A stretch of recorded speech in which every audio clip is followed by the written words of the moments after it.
is the Samsung Galaxy Note 8.0, which Samsung's own J.K. Shin had confirmed at the end of January. So as you can see here, obviously by the name, it is an 8-inch screen. The resolution is 1280 by 800 and it is a TFT LCD display. Pixel density of about 189, so compare this to something like the iPad mini, you're getting a little bit 0.1 inch more screen real estate and a bit higher resolution. Also weighs just a little bit heavier at 338 grams when compared to Apple's own small tablet. Bunch of innovations here culled together from the Note 2 and the Note 10.1, but one of the greatest things that Samsung went ahead and improved in its Note line is the S Pen now will control the menu and back buttons on the actual tablet itself, which is a great thing because in the past users would have to actually use their fingers and break up the experience. So as you can see here, it still does that S Pen detection and brings up this page, giving you your access to S Note and whatnot for all those different templates.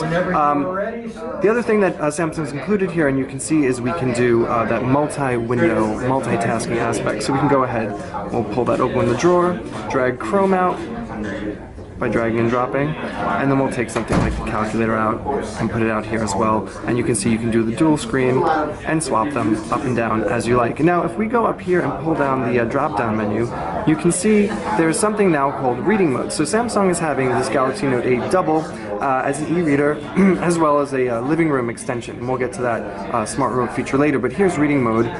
It's enabled right now. Shut it off, turn it back on.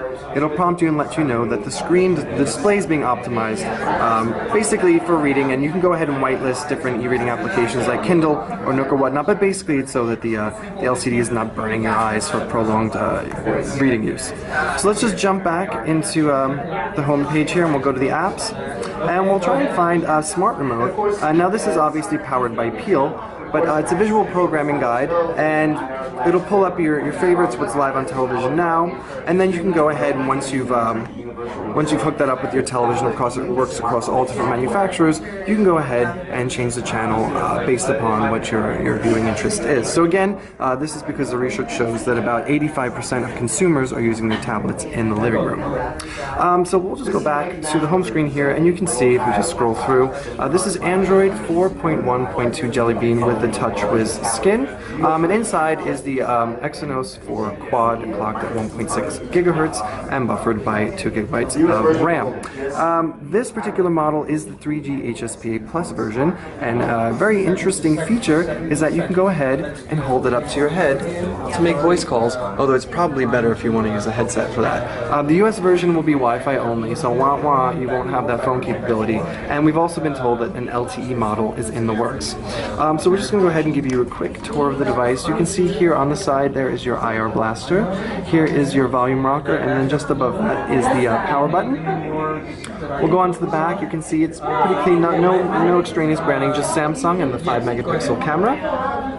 Up here is the 3.5mm headphone jack, and then if we shift it around here to this edge, you can see here are the covered flaps for micro SD and the micro SIM, which again is for the European or the global model only. And then we'll look at the bottom, and you can see there's your dual speaker setup and the micro USB port. As for pricing and availability, we're still waiting on that information, but we do know that this is expected for a global rollout sometime in Q2. Nothing more specific has been given, and Samsung doesn't expect that it'll be giving any more specifics on that this week at MWC.